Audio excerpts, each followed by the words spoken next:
En esta mañana vamos a abrir nuestra Biblia en el capítulo 6 de Juan. En el capítulo 6 de Juan nosotros encontramos una de las verdades más extraordinarias que existen en toda la Biblia. El ministerio de Jesús, de acuerdo a Juan 1:17, donde se le llama Cristo lleno de gracia y de verdad, encontramos la doble característica del ministerio de Jesucristo. El ministerio de Cristo fue, por un lado, un ministerio de gracia, por otro lado, fue un ministerio de verdad. De gracia porque el Señor se compadecía por los hambrientos, se compadecía por los enfermos y los alimentaba.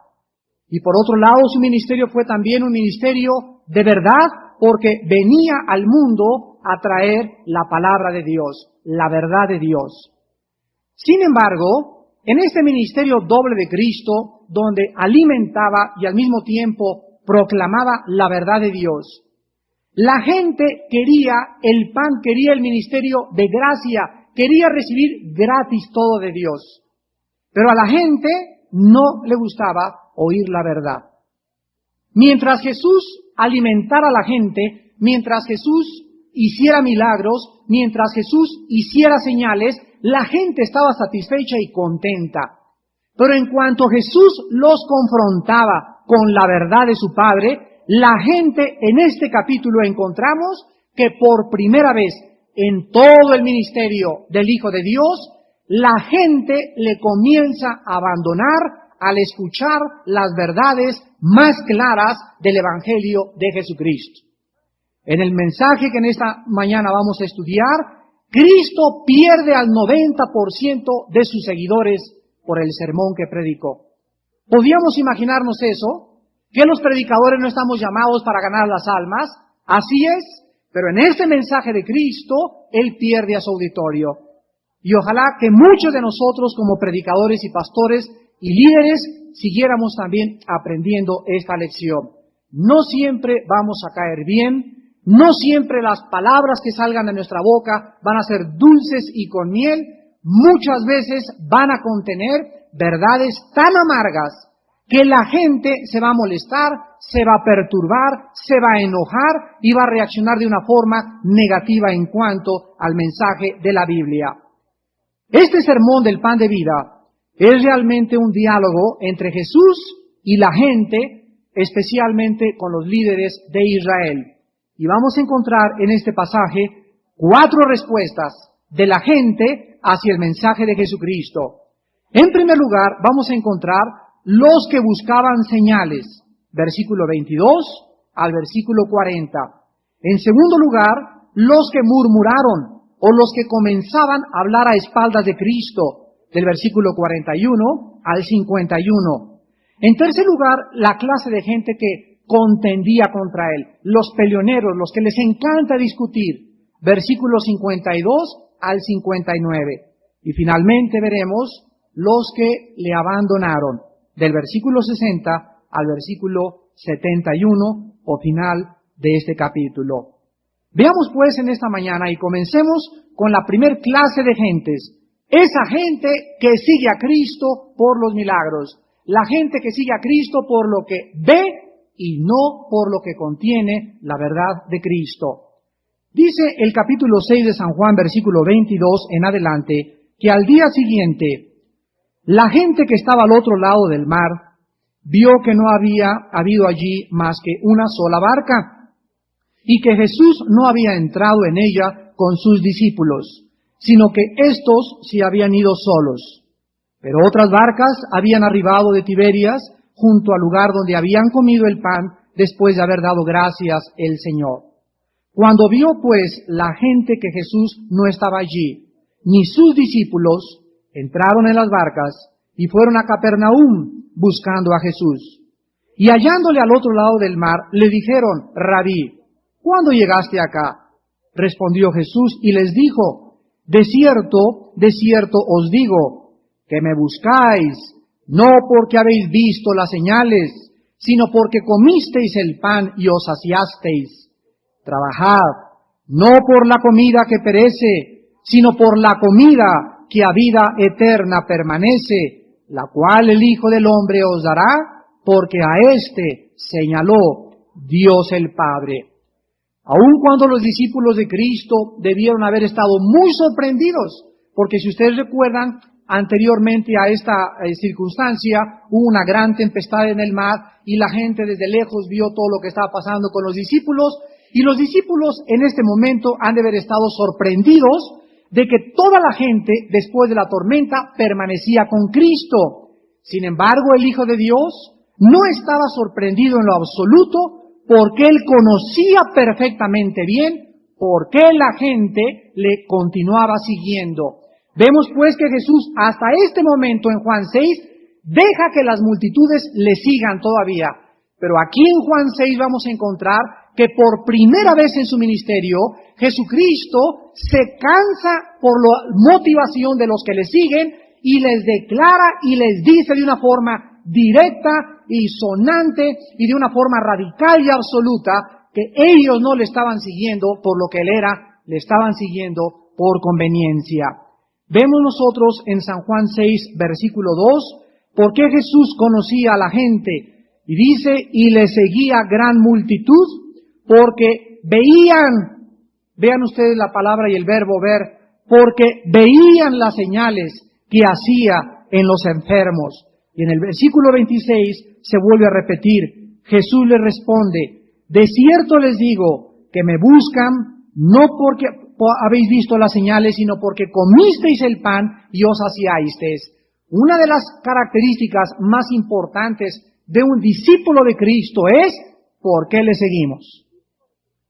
Cuando Jesús comienza en el capítulo 2 de San Juan a llamar y a reclutar a sus discípulos, Cristo lo primero que les dice a los dos discípulos que le comienzan a seguir es ¿qué buscan? ¿Qué buscan? En otras palabras, ¿qué piensan encontrar en mí? Mucha gente, aun cuando dice yo creo en Cristo y quiero seguir a Jesucristo, nunca ha examinado de una forma honesta y sincera sus intenciones y sus motivaciones.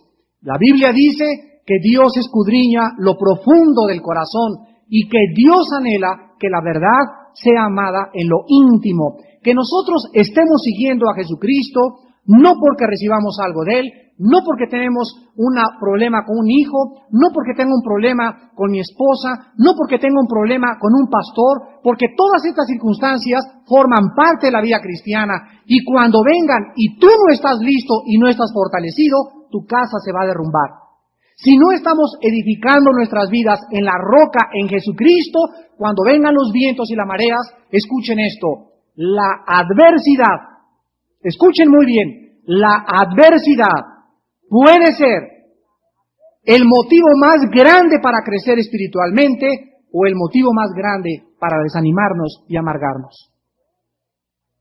Las pruebas son o la motivación más grande para seguir creciendo y creciéndonos al castigo, o puede ser el medio más destructivo de toda tu vida cristiana.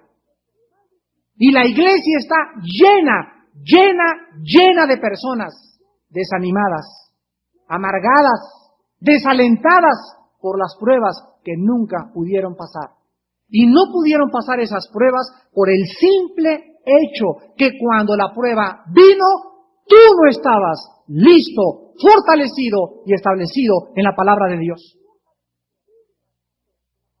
Si ustedes leen el capítulo 6 de Efesios, el apóstol Pablo les dice, fortaleceos en el Señor y en el poder de su fuerza para que podáis resistir en el día malo. ¿Qué nos está diciendo la Biblia? La Biblia nos está exhortando constantemente todos los días, viven días malos. No siempre es todo color de rosa, no siempre es alabanzas y todo es gloria a Dios, aunque tengamos el gozo dentro. Hay pruebas en la vida cristiana y estén listos cuando vengan, porque cuando vengan y no están listos, cuídate porque tu caída será muy grande.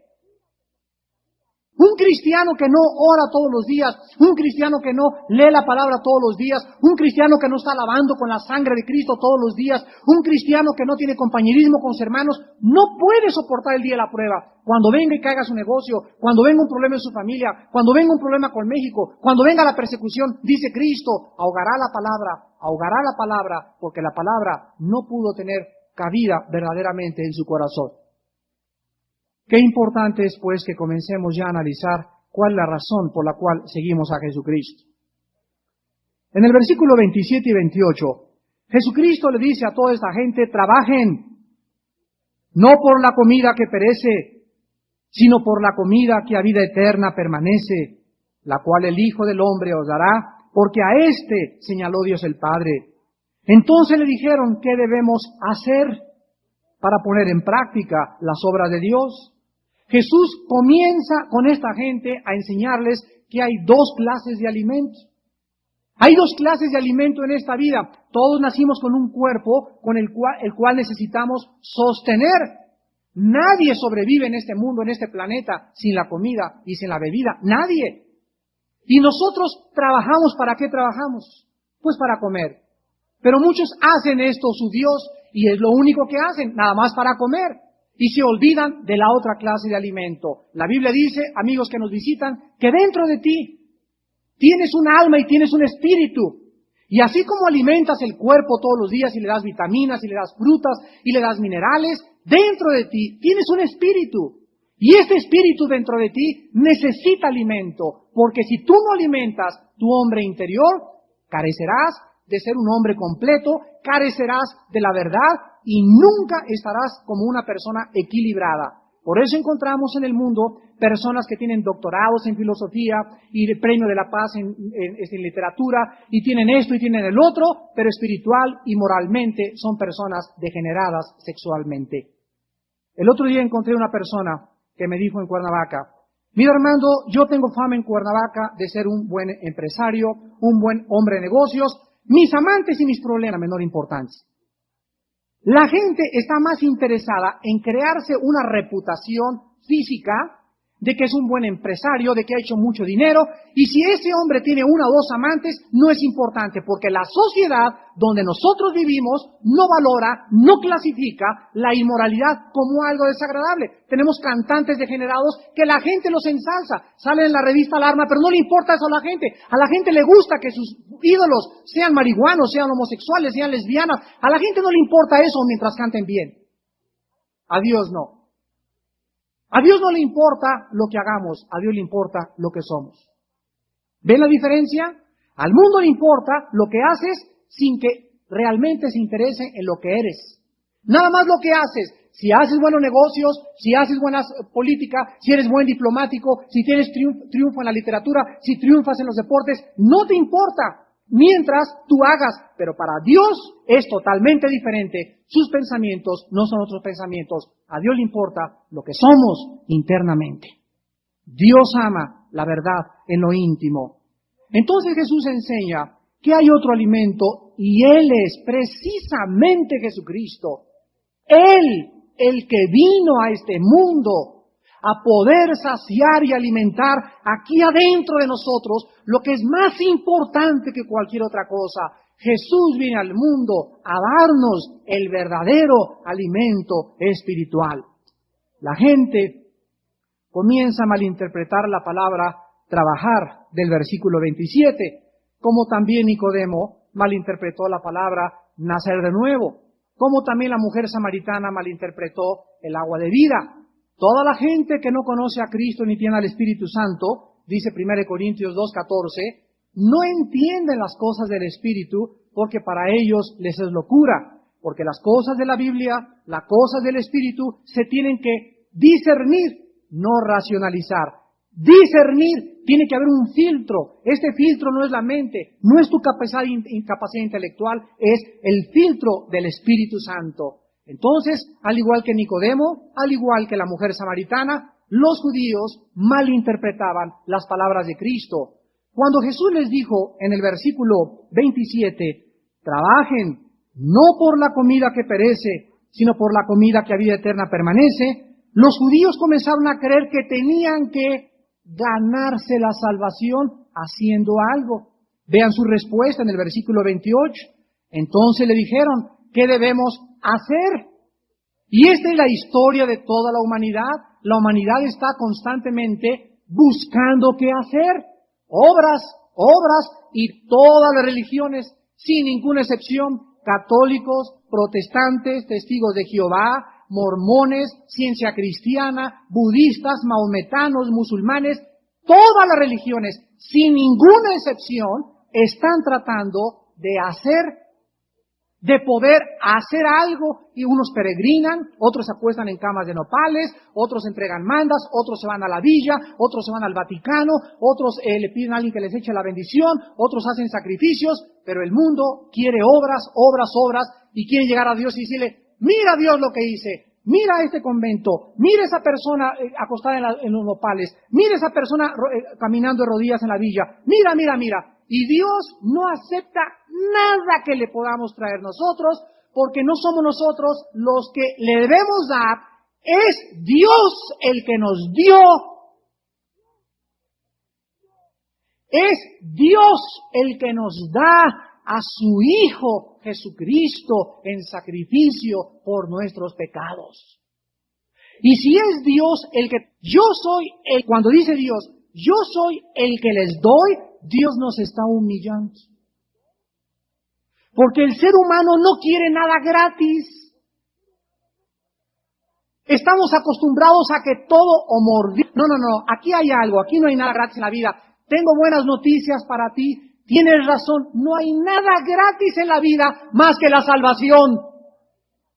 Es lo único que el ser humano ha recibido gratuitamente. Y repito, como estamos acostumbrados a todo comprarlo, a todo ganarlo con el dinero y con el esfuerzo en nuestra frente, cuando Dios nos dice, le regalo, el ser humano dice, no puede ser cierto. No puede ser tan fácil. Y ahí choca la sabiduría humana con la sabiduría divina. El ser humano acostumbrado a trabajar, a hacer, el ser humano dice, no es posible que después de haber sido yo tanto tiempo religiosa, no es posible que después de haber sido tan perfecta y tan justa con mis hijos, no es posible que después de ser un buen hombre, Dios me rechace. Tengo malas noticias, en esta mañana estás rechazado de la gracia de Dios. Porque los que vienen a Dios, vamos a ver nosotros a continuación, los que nos acercamos a Dios, tenemos que venir a la cruz del Calvario desposeídos, vacíos, despojados de cualquier buena obra, de cualquier sacrificio, cualquier cosa que tú creas que puedes ser digno para traérsela a Dios, estás equivocado. Tenemos que llegar a la cruz del Calvario, mis queridos amigos, como limosneros. Bienaventurados los pobres en espíritu. El primer paso en el Sermón del Monte, Mateo 5, el primer paso para la felicidad es, dichosas y felices las personas que se han visto que son paupérrimas en su estado espiritual. Esto significa pobre en espíritu, que no tienes nada espiritualmente, que estás como un chamagoso espiritualmente, y llegas a la cruz y le dices, Padre Santo, no tengo nada que ofrecerte, ten misericordia de mí. Nada más para esos hay salvación. Para los que vienen a Dios, en los términos de Dios, sin querer ofrecerle nada a Dios que tú puedas haber hecho, porque a Dios viene espiritual. En el versículo 29, Jesucristo les dijo, esta es la obra de Dios, que crean en el que Él ha hecho. ¿Cuál es la obra de Dios? ¿A qué se refería Cristo con trabajen por la comida? No por la comida que perece, sino por la comida que no permanece. Jesús lo dice claramente, esta es la obra de Dios, esto es lo que Dios quiere que hagas. A ver, ¿qué? ¿Que me suba al popo? No. ¿De rodillas al paricutín? Tampoco. ¿Un convento que me encierre 10 años? Tampoco. La obra de Dios es que creamos, nada más. Creer. Porque de tal manera amó Dios al mundo, Juan 3:16, que Dios ha dado a su Hijo unigénito, para que cualquiera que en Él se sacrifique, dice, para que cualquiera que en Él actúe o obre, no, dice para que cualquiera que en Él crea, no se pierda, mas tenga la vida eterna. Efesios 2, 8 y 9. Porque por gracia somos salvos por medio de la fe, no por obras. No hay ninguna obra que nos pueda hacer meritoria la salvación, no por obras. Y dice ahí, para que ninguno se gloríe.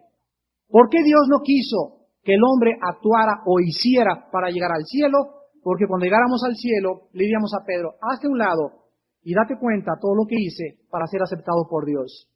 Pero cuando lleguemos al cielo, la Biblia dice, todos vamos a llegar como pobres, humildes, en estado paupérrimo, y vamos a encontrarnos que cuando Pedro nos abra la puerta o el portero, sea San Martín de Porres, el que esté arriba, no importa quién va a abrir la puerta, con tal de entrar, cuando entremos al cielo vamos a entrar, nada más, porque un hombre hace 2000 años murió por nosotros en una cruz, y porque Él sí fue un sacrificio el que hizo, Él sí se entregó, y Él es el único que ha hecho tan buenas obras, las únicas buenas obras, que la voz del cielo dijo cuando se abrieron los cielos y Él era bautizado, este es mi Hijo bien amado, en Él tengo toda mi complacencia. No es en San Martín de Porres, no es en el Papa, no es en Santa Catarina, no es en San Crisóstomo, no es en los ángeles, es en el Hijo, donde Dios tiene toda su complacencia. Dios dice, óiganlo. Y en esta mañana lo estamos oyendo. Esta es la obra de Dios, que creas. En el versículo 30 y 31 le dijeron, ¿qué señal pues haces para que veamos y te creamos qué obra haces? Qué obstinación y terquedad del ser humano. Pero no hay ninguna diferencia entre estos líderes religiosos y los líderes religiosos del siglo XX.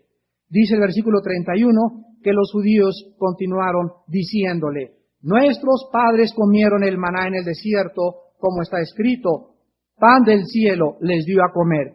Aquí encontramos pues que los judíos querían saber que si Jesús era realmente el Mesías, les hiciera aparecer un sapo, les hiciera aparecer maná exactamente como hizo Moisés en el Antiguo Testamento. Ellos querían ver para creer. Esto se llama empirismo dentro de las filosofías humanas. La filosofía empírica o la persona que es empirista es el que dice, si yo no veo, si yo no toco, si yo no oigo con mis oídos, si yo no siento con mis 5 sentidos, si yo no palpo, si yo no percibo a través de mis sentidos algo, no lo puedo creer. Sin embargo, esta persona permanecerá en su escepticismo porque la Biblia nos dice que la fe no es por tocar, la fe no es por ver, la fe no es por sentir, la fe es por el oír y el oír por la palabra de Dios. Entonces, si tú estás diciendo, mira, Señor, en esta mañana, si sanas a mi esposa, si mi hijo le das la vista, si levantas de la silla de ruedas a mi hermana, si haces esto para que yo pueda creer, voy a creer, estás equivocado, porque Dios no escogió el medio de los 5 sentidos para que pudiéramos entrar al cielo. La fe es por el oír por la palabra de Dios. Los milagros pueden hacer que una persona se asombre. Una persona que vea a un paralítico caminar o a un ciego ver puede hacer esto. ¡Ah! Maravilla, Dios mío, de veras, Dios existe. Pero, oye, no has cambiado nada. Los demonios dicen lo mismo junto contigo, te dicen amén. Los demonios también dicen, maravilla, Dios existe, pues si todos los días lo ven. Satanás le confiesa, y cuando Cristo vino al mundo, los demonios dijeron, Él es el Cristo. Fueron los primeros en confesarlo. Los primeros que dijeron quién era el Cristo fueron los demonios en las sinagogas. Entonces no es suficiente que te asombres y digas, Dios existe, los milagros existen. Aunque te asombres, tu vida interior no es regenerada. Lo que regenera tu vida, lo que provoca la conversión es la predicación de la palabra de Dios.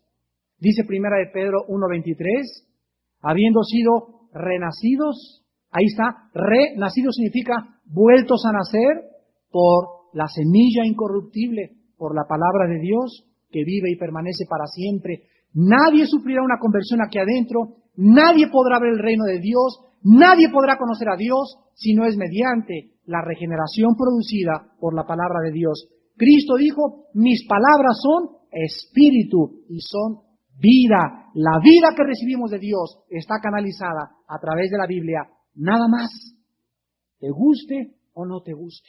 Pero que el libro del Mormón, nada. El Ramayana, tampoco. Los Vedas, tampoco. La filosofía de Diógenes, Sócrates, todos son libros que no nada más enriquecen el intelecto. Pero la única palabra que da vida es la Biblia. Después los judíos comenzaron a insistir que querían ver señales. ¿Por qué Jesucristo estaba negándoles que ellos no iban jamás a tener una relación con Él mediante las señales y los milagros? Por esta simple y sencilla razón. La fe, escuchen, la fe que está basada en señales, en milagros y en prodigios puede ser engañosa porque también los poderes del mal pueden producir milagros. Según de Tesalonicenses 2, del 8 al 10, el apóstol Pablo escribe que cuando el anticristo venga, obrará en el mundo señales, prodigios y milagros, pero escuchen el calificativo, mentirosos. O sea, serán mentiras, serán fenómenos ópticos, serán ilusiones. Satanás puede hacer ahorita que aparezca aquí un venado flotando en el cielo, o que aparezca un ángel y nos diga San Gabriel, los que conocemos a Cristo, le decimos, te reprendo en el nombre de Jesucristo. ¿Por qué debemos reprender? Porque dice Gálatas 1, 6 al 8. Dice Gálatas 1, 6 al 8, y le dice Pablo a la iglesia de Galacia, si yo me les aparezco, o si se les aparece un ángel y les dice, bla, bla, bla, bla, bla, bla, bla, bla, bla, y es otro evangelio que el que nosotros los hemos predicado, esa persona que se apareció, esa visión, esa ilusión óptica o ese fenómeno sea maldito. ¿Por qué? Porque la Biblia ya está completa, porque ya no necesito que alguien me diga, este es el camino de la verdad. Segunda de Pedro 1 dice, tenemos la palabra profética más segura. Tenemos la palabra profética más segura a la cual haríamos bien en estar atentos. ¿Hasta cuándo debemos de mirar la Biblia? Debemos de mirar la Biblia y también señales. Debemos de mirar la Biblia y también sueños. Debemos de mirar la Biblia y también apariciones o revelaciones. Dice, haríamos bien en estar atentos hasta que el día amanezca. Y hasta que el lucero de la mañana salga en nuestros corazones. Hasta que Cristo venga. Esta es nuestra única luz. Y todos aquellos que sigan fielmente a la palabra y no confíen en señales, ni en sueños, ni en apariciones, ni en nuevas revelaciones, jamás se extraviarán del camino. Porque es la palabra más segura. Aquí nunca podremos equivocar el camino. Todas las sectas, testigos de Jehová, mormones, ciencia cristiana, adventistas del séptimo día, catolicismo romano, todas las sectas, todas las religiones, inclusive los musulmanes. Por ejemplo, el que fundó los musulmanes, Mahoma, que nació en la ciudad, en la ciudad de Medina, ahí donde está ahorita Saudi Arabia, encontramos nosotros que él dice que se le apareció un Dios Alá. Los mormones dicen que se le apareció el ángel a José Smith. Los testigos de Jehová dicen que Charles Russell, su fundador, tuvo una visión que en 1914 iban a acabar los gobiernos y el mundo entero, y fueron puras mentiras.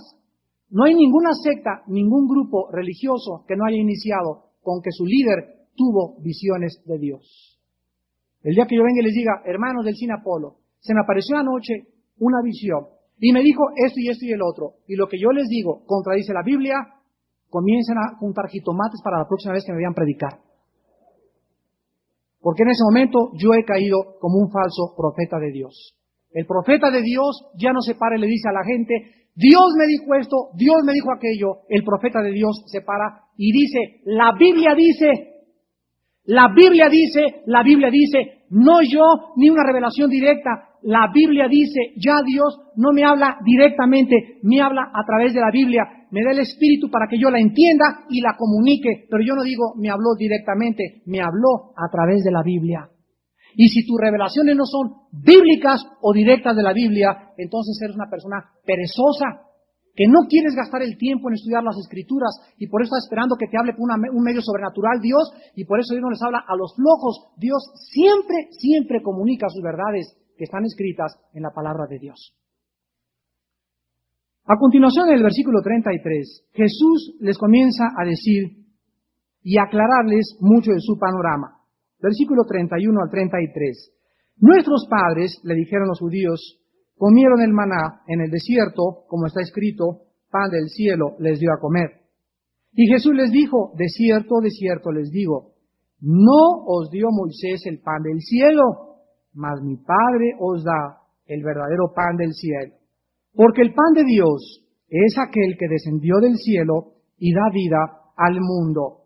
Jesús les dice que no fue Moisés el que mandó el maná. Fíjense nada más la idolatría de los hombres. Estaban realmente elevando a Moisés a un Dios, a un santo. Creo que a lo mejor hasta una estatua tenían de Moisés los líderes religiosos. Y les dice Dios, no es esa estatua, no es ese santo, no es eso, es Dios. Es Dios el que debe ser adorado. Los hombres somos vehículos. No se hinquen delante de un hombre, no reconozcan a un hombre, no digan, me convertí con Armando Alducin, digan, me convertí por la palabra de Dios. Cuando pasen a dar testimonio no digan, un mensaje, un desayuno que dio fulano de tal. Nunca mencionan al predicador, siempre la gloria es a Dios. No hagamos de los hombres ídolos. No atribuyamos a hombres poderes especiales.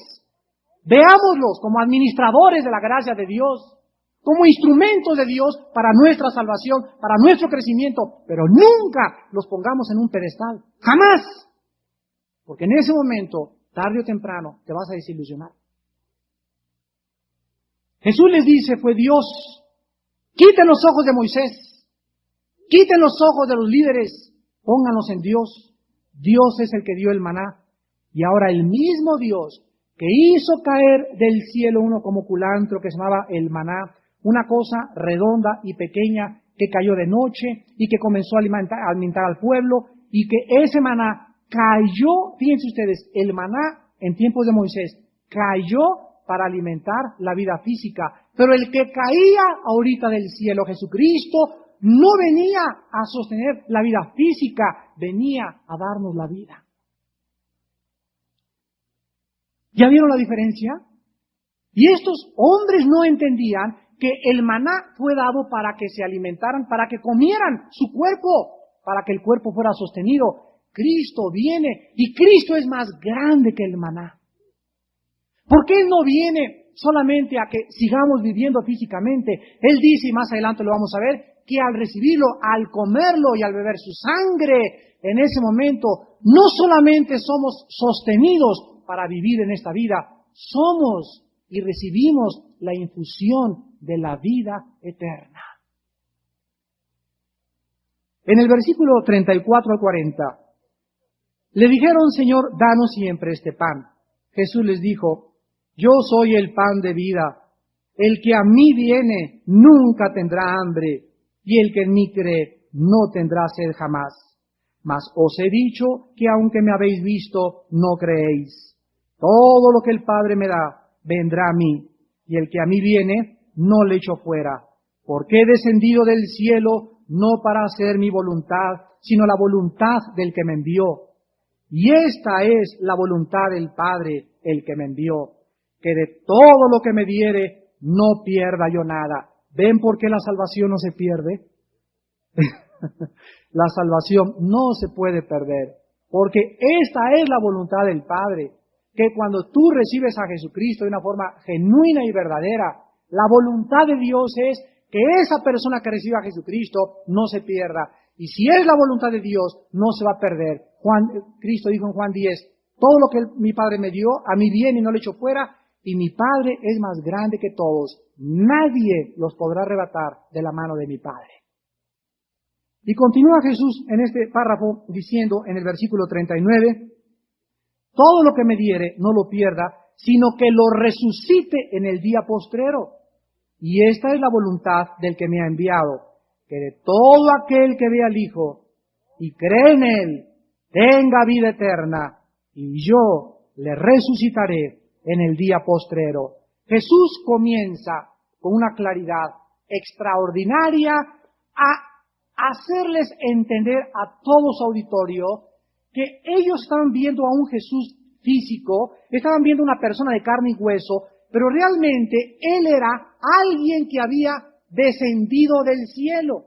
Y de la misma forma como el maná descendió, recuerden que el maná cayó de noche. Cristo también vino a la oscuridad de los pecadores. El maná cayó para alimentar a la gente físicamente, Cristo cayó del cielo para alimentarlos espiritualmente. ¿Y saben ustedes lo que significa la palabra maná en el hebreo? La palabra maná significa, ¿qué es esto? Eso es lo que significa la palabra maná. Cuando cayó del cielo, la gente dijo, ¿qué es esto? Insignificante. Esto nos va a alimentar. No tenía así, no venía encebollado, ni venía bien cocido, ni tenía papas junto al horno. Era una cosa insignificante. Y dijeron, ¿qué es esto? Despectivamente. Cuando Jesús vino al mundo, la gente comenzó a decir, ¿quién es este? Exactamente igual que el maná. No había ninguna gracia en Jesucristo para ser atraído por la gente, ni belleza física, ni mucho menos. No había buen parecer entre él. Él venía como un siervo despreciado y desechado entre los hombres. ¿Qué es esto? Y así como los judíos dijeron, ¿qué es esto? Dijeron lo mismo con el maná verdadero. ¿Qué es esto? Y Jesús dice, yo soy. Esto es el pan que descendió del cielo. Jesús usa la frase, el Hijo vino del cielo, 7 veces en este sermón del capítulo 6. En el versículo 33, en el 38, en el 41 y 42, en el 50 y en el 51 y en el versículo 58. 7 veces Jesús dice, he venido del cielo. Pregunta, ¿de dónde vino Buda? ¿De dónde vino Mahoma? ¿De dónde vino Mahatma Gandhi? Si ellos hubieran venido del cielo como vino Jesucristo, entonces Buda hubiera traído palabras de vida eterna y las palabras de Buda y la vida de Buda hubiera transformado a la gente que le seguía. Sin embargo, Gautama Buda, antes de morir, dijo, busquen la verdad. Nunca dijo que él la había encontrado. Él comenzó a enseñar a sus discípulos que él era un hombre en busca de la verdad. Mahoma, el que fundó la religión de los musulmanes, comenzó a enseñar lo mismo también.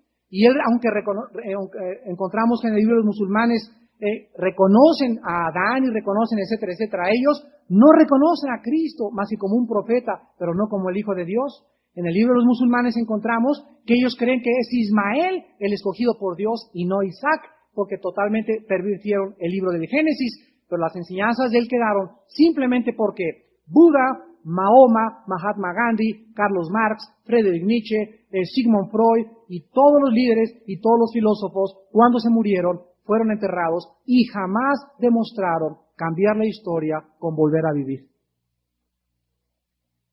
Jesucristo hubiera quedado en las arenas del pasado, Jesucristo hubiera quedado como un personaje, un gran gurú, Jesucristo hubiera quedado como un gran iluminado si Jesucristo no hubiera resucitado. Pero en el momento que Jesús muere en la cruz y se acerca a Juan y ve una gota de sangre mezclada con agua y ve los clavos que atraviesan y ve el sufrimiento y ve que es enterrado y es envuelto en especies aromáticas y en hierbas y lo amarran y lo meten en una tumba y sellan la tumba y este hombre abre la tumba, quedan las especies aromáticas en la tumba y quedan sus ropas en la tumba y se levanta con un nuevo cuerpo. La historia del ser humano es dividida en antes y después de Jesucristo. La resurrección de Jesús nos prueba históricamente que fue un hecho que transformó la vida del ser humano, al grado que, repito, nuestra historia la contamos antes y después de Jesucristo. Por eso Jesucristo descendió del cielo, porque solo el que descendió del cielo tiene poder sobre la vida y sobre la muerte. Jesucristo les comienza a enseñar a los judíos en el versículo 35 el secreto de lo que llamamos la comunión. Hay una religión que dice que cuando tomamos nosotros un pan o una oblea, la enseñanza de esta religión es que al tú tomar esa oblea, estás literalmente recibiendo a Jesucristo. Y al beber la copa de vino, estás bebiendo su sangre. ¿Por qué se enseña esto en esta religión? Porque esta religión enseña, en segundo lugar, que el hombre que se acerca a consagrar esta oblea y este jugo de vino, él con un poder especial transforma en ese momento, en el momento de la consagración, él tiene poder para transformar la hostia y el vino en el cuerpo y la sangre de Cristo, para que después de la consagración, al ofrecerla a la gente está literalmente recibiendo a Jesucristo. La pregunta es la siguiente: ¿cuántas veces lo tenemos que comer y recibir? Porque si lo recibimos el domingo, la pregunta es, ¿se nos sale de lunes al viernes? Y lo volvemos otra vez a recibir el domingo, porque la enseñanza de Jesucristo es totalmente diferente. Vean ustedes lo que Cristo dice. Versículo 35. Yo soy el pan de vida. El que a mí viene nunca tendrá hambre. El que en mí cree no tendrá sed jamás. Aquí Jesucristo nos demuestra en el tiempo gramatical del griego original que esto no es algo de continuo, sino que lo recibimos una vez y para siempre. Y esto lo confirma Hebreos 9 y Hebreos 10, porque por una sola ofrenda, por una sola muerte, por un solo sacrificio nos hizo perfectos delante del Padre. Porque por una sola vez Cristo fue ofrecido por los pecados y no hay necesidad de más sacrificios y recibirlo cada 8 días. Lo recibimos una vez y para siempre. Dice 1 Corintios 6:19. Apúntalo. ¿Qué no saben que su cuerpo es templo del Espíritu Santo? Pablo les enseña a los corintios que cuando Cristo entra, nuestro cuerpo se convierte en templo del Espíritu de Dios. Y dice Mateo capítulo 28, he aquí estoy con ustedes todos los días hasta el fin del mundo. Cristo no entra a mi vida de 11 a 12 el domingo, Cristo entra a mi vida una vez y para siempre. Y escúchame esto, jamás, jamás, jamás, hasta el día de mi tumba, me vuelve a dejar o abandonar. Estoy todos los días con ustedes hasta el fin del mundo. Ahora, ¿qué significa entonces comer la carne y la sangre de Cristo? Los judíos del tiempo de Cristo eran ortodoxos, judíos ortodoxos, y ellos no toleraban que se comiera la sangre. ¿Cómo? Si Levítico 17, Génesis 9 prohíbe comer la sangre. ¿Cómo viene este hombre a decir que bebamos la sangre? Hereje, caníbal. Y es verdad, repito, el hombre natural no entiende las cosas del Espíritu. Nicodemo le dijo a mismo a Cristo, ¿cómo que nacer de nuevo? Ah, me estás hablando de la reencarnación. Tengo que regresar al vientre de mi madre y volver a nacer. No, Nicodemo no es por ahí. La mujer samaritana le dice a Cristo, el agua de la vida. Ah, sí, el agua del pozo, sácale y dame más. Aquí les dice, tienen que comerme. Ah, ¿cómo? Caníbal, hereje. Y los judíos comienzan, vemos el segundo grupo, a contender contra él. Escuchen esto, no porque las palabras de Cristo fueran agradables, porque las entendían. Las palabras de Cristo eran duras de aceptar. Por eso le rechazaron. No quisieron entender. No es porque su mente estuviera nebulosa, sino porque en su corazón había una predisposición a no querer entender. No. Yo soy religioso y así me muero y así me entierran. Y cuando me muera, que me pongan en la tumba. Nací religioso, nací presbiteriano, viví presbiteriano, morí presbiteriano. Nací católico, viví católico, morí católico. Y a la gente le encanta su religión, pero rechazan al Hijo de Dios. Que tu tumba no diga, aquí murió un bautista, aquí murió un metodista, aquí murió un católico. Que tu tumba diga, aquí murió un Hijo de Dios. Un cristiano. Porque nadie fue crucificado por nosotros más que el Hijo de Dios. Entonces Cristo en el versículo 35 nos explica qué es comerlo y qué es beberlo. ¿Qué significa comer la carne de Cristo? ¿Qué significa beber su sangre? Les repito, no querían entender. Jesús dice, versículo 35, yo soy el pan de vida, el que a mí viene, ¿qué dice Jesús? No tendrá hambre. ¿Qué significa comer a Cristo? Significa ir a Él. Ir a Él. Llama, vengan a mí todos los que están trabajados y cargados, que yo los haré descansar. El que crea que Él es el Cristo, el que se acerque a Él, está recibiéndole, está comiéndole. Y Jesús dice en el versículo 35, y el que en mí cree, no tendrá sed jamás. Beber a Cristo es creer en Él. Comer su carne es ir a Él. Dos palabras para la salvación. Cualquier persona que quiera recibir a Cristo, en primer lugar, tiene que ir a la cruz. Mucha gente, cuando Cristo moría, lo veía desde lejos. Y así hay mucha gente en esta mañana. Tienen a Cristo en su cuarto, en su biblioteca, y saben que Él es el Cristo. Dicen, no, yo siempre he creído que Él es el Cristo, el Hijo de Dios. Siempre he creído que Él es el Hijo de María, siempre he creído que nació en Belén, siempre he creído que creció en Galilea, siempre he creído que su padre fue José, pero ahí lo tienen. Se han acercado, no han abrazado su cruz, no le han dicho, no solamente creo en ti intelectualmente, sino que abrazo tu cruz y pongo mi confianza totalmente en tu muerte. Y muy poca gente ha hecho la aceptación de decirle, Señor Jesús, en esta mañana, vengo a ti como el crucificado, el Hijo de Dios, que con tu sangre moriste por mis pecados, y te pido en esta mañana que entres a mí. Juan 1:12, a todos los que leen, ahí está, a los que han aceptado, ahí está, y ahí significa beber su sangre. En Efesios capítulo 4 del 17 al 32, tenemos el mensaje de esta mañana. Y en penúltimo lugar, en el versículo 35, Cristo no solamente explica que es comer su carne y beber su sangre, o sea, ir a Él y recibirlo, sino que por primera vez Jesucristo usa en el versículo 35 el título que le correspondía a Jehová del Antiguo Testamento. Jesús usa la frase yo soy. Esta frase yo soy la comienza Cristo a usar en este pasaje y la usa otras 7 veces nada más en el Evangelio de San Juan. Les voy a decir los versículos donde usa el nombre de Jehová del Antiguo Testamento. La usa aquí, en Juan 8:12, en el capítulo 10 del 7 al 9 y versículo 11 al 14, en el capítulo 11 del 25 al 26, en el capítulo 14:6 donde dice yo soy el camino, la verdad y la vida, en el capítulo 15, versículo 1 y versículo 5. 7 veces Jesús dice Yahweh en griego y en arameo. Cuando los judíos dicen, ¿cómo que yo soy?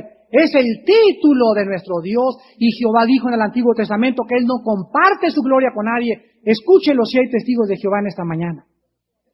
Los testigos de Jehová dicen que Cristo no es Dios, que no es Yahweh, que es el Hijo, que es un ángel, que es Miguel, quién sabe qué, dicen que al ratito van a decir que es Batman.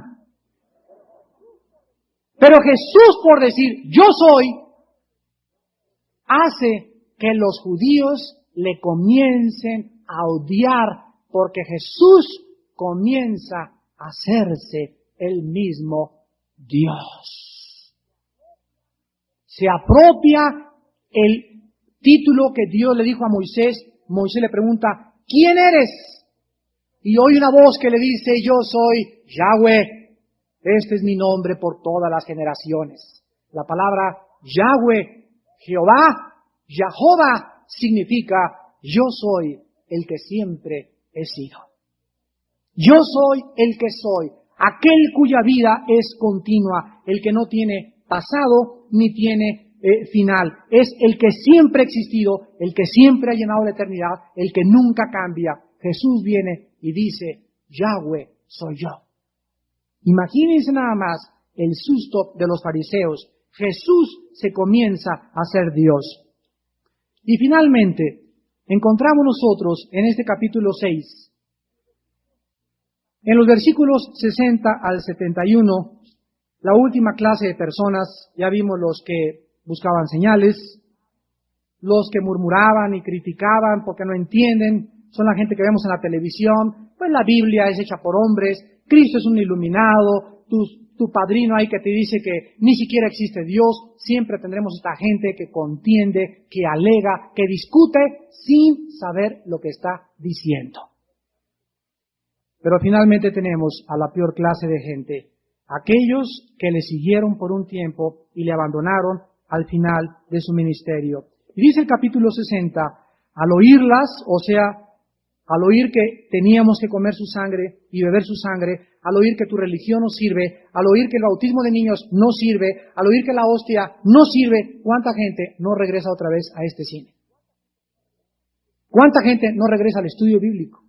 ¿Cuánta gente dice, mejor regreso a la religión de mis padres, regreso a mis antiguas tradiciones? Dura palabra es esta de oír. ¿No es verdad? Ni modo, pero la verdad implica confrontación y no podemos apapachar a nadie. Tenemos en amor, en misericordia y en compasión decirles, esto es lo que la Biblia enseña.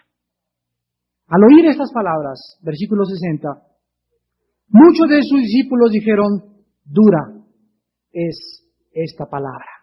¿Quién la puede oír? Sabiendo Jesús en sí mismo que sus discípulos murmuraban de esto, les dijo, ¿esto os ofende?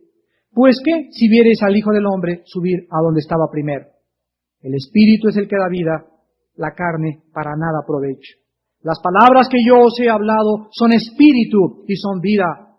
Pero hay algunos de vosotros que no creen, porque Jesús sabía desde el principio quiénes eran los que no creían y quién la había de entregar. Y dijo, por eso os he dicho que ninguno puede venir a mí si no le fuere dado del Padre. Desde entonces, muchos de sus discípulos volvieron atrás y ya no andaban con él. Dijo entonces Jesús a los 12, ¿queréis acaso iros también vosotros? Le respondió Simón Pedro, Señor, ¿a quién iremos?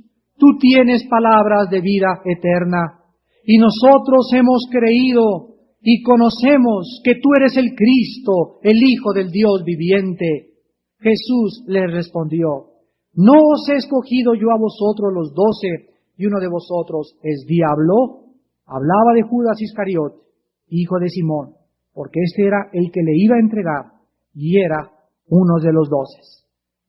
Las enseñanzas de Cristo no eran difíciles de entender, eran duras de aceptar. Todos ustedes en esta mañana que nos visitan se van a encontrar con una experiencia traumática. Oír la Biblia es una experiencia que trauma. ¿Sabían ustedes eso? Es una experiencia que trauma, es un shock. Es algo que no esperabas oír, es algo que de repente, en media hora, destruye todititas tus filosofías, tus pensamientos, tu manera de ser, tu religión, acaba con todo y te quedas desnudo. Esto es traumático. Pero ojalá que no te tomes tus chochos ahorita saliendo de esta conferencia, sino que esta experiencia traumática donde Dios nos desnuda y nos dice, no sirves, estás muerto espiritualmente, no hay nada que puedas hacer, cree en el Hijo de Dios, esta experiencia, este trauma nos debe llevar al arrepentimiento, a la aceptación, a caer de rodillas y decir, Señor, si eso es verdad, si eso dice la Biblia, te acepto que tú eres el Hijo de Dios y te recibo en mi corazón como mi Salvador. La gente y el resultado de las enseñanzas de Jesús es que la mayoría le abandonaron para regresar, repito, a su antigua vida, a sus antiguas tradiciones y costumbres, a su antigua religión, a su antigua vida sin esperanza. ¿Cuántos de ustedes en esta mañana van a repetir la historia de los discípulos de Cristo? Fue tan traumática, la verdad, fue tan directa y tan absoluta, que dices, mejor regreso a mi antigua tradición, a mi antigua vida, pero vas a regresar otra vez a una vida sin esperanza. La religión no puede traer esperanza a nadie. Es las palabras de Cristo las que son espíritu y las que son vida. Al ver esta situación, Jesús se voltea y ve con ojos de tristeza cómo toda esa gente, cuando fue confrontada con la verdad, le abandonó. Y se voltea a sus discípulos y les dice, lleno de ternura, de amor y misericordia, ¿también ustedes me van a abandonar? Y la respuesta de Pedro es la respuesta de todos nosotros que hemos conocido la verdad en Cristo. ¿A quién otro iremos? ¿Cuántas veces en mis depresiones, en los pozos en los que Dios permite de mi desesperación, cuántas veces cuando en mi vida todo se oscurece y no veo luz, recuerdo las palabras de Isaías, el pueblo que carece de luz y no tiene luz, confía en el nombre de Jehová y apóyese en su Dios. Es cuando no entendemos qué pasa, cuando más debemos creer en Él. Dice David, en el día que temo, en ti confío. Y es en esos días de depresión donde decimos, pues si no eres tú, ¿a quién me voy? ¿Qué voy a hacer ahora? ¿Me voy a regresar a la dianética? ¿Me voy a regresar a mi religión? ¿Me voy a regresar con Buda? A ver, dime, ¿a quién iremos? Si no es Cristo, ¿quién es? Tú dímelo si no es Cristo, ¿quién es? Dime quién es otro líder, quién te ha traído palabras de vida eterna. Y podemos en esta mañana decir nosotros, hemos conocido y hemos creído que Él es el Cristo, el Hijo de Dios. Y como dijo Job, aunque Él me matare, en Él seguiré confiando. Despidámonos en oración.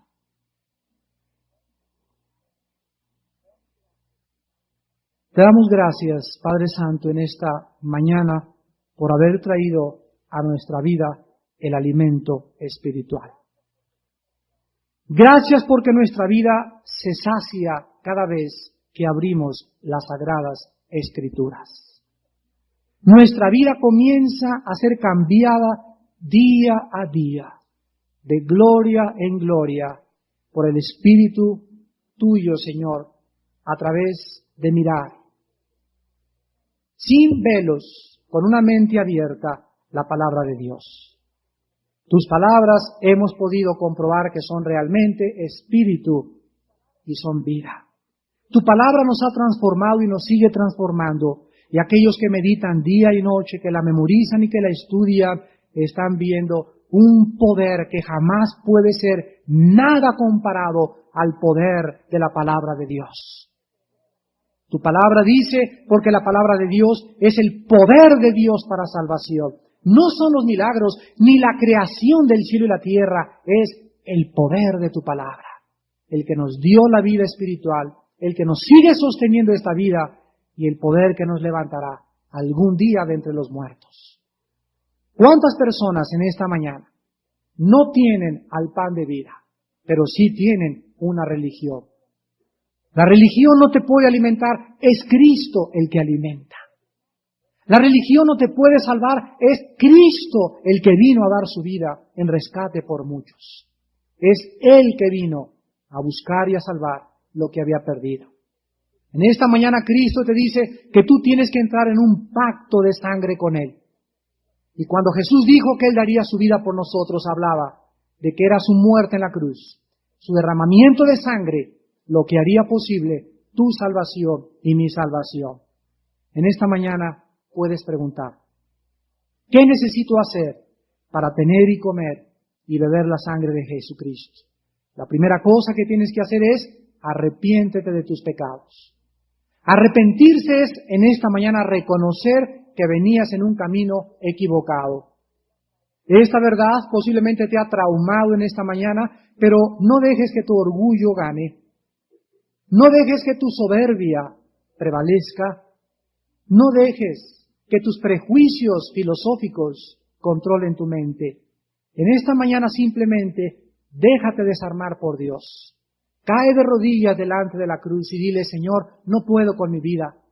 Tengo religión, pero mi vida no tiene propósito. Tengo religión, pero mi familia no ha cambiado. Tengo religión, pero no tengo esperanza. Cae de rodillas esta mañana y dile, Señor, si el medio de la salvación es ir a Jesucristo en este momento y recibirle en mi corazón, Señor Jesús, vengo a ti en esta mañana arrepentido de mis pecados. Vengo y abrazo tu cruz y creo con todo mi corazón que cuando tú morías y derramabas tu sangre, tú me estabas perdonando mis pecados. Creo que tú pagaste y fuiste castigado en mi lugar. Creo que fue tu muerte lo que me puede dar la salvación y no mis buenas obras. Gracias porque las buenas obras vendrán después de la salvación, pero las buenas obras no me pueden ser aceptado por tu Padre. Acepto, Padre, el regalo de vida de Jesucristo. Acepto que cayó como el pan del cielo y lo quiero comer en esta mañana. Quiero que entres a mi vida, Señor Jesucristo. Quiero digerirte, así como la comida. Quiero digerirte, quiero gustarte, quiero deleitarme en que entres a morar en mi corazón. Y te doy gracias porque no me vienes solo a alimentar mi cuerpo, me vienes a dar la vida eterna. Te recibo como mi Salvador y te doy las gracias porque en esta mañana salgo satisfecho de ti, porque he creído y he conocido que tú eres el Cristo, el Hijo del Dios viviente, en cuyo nombre oramos y te damos las gracias. Amén.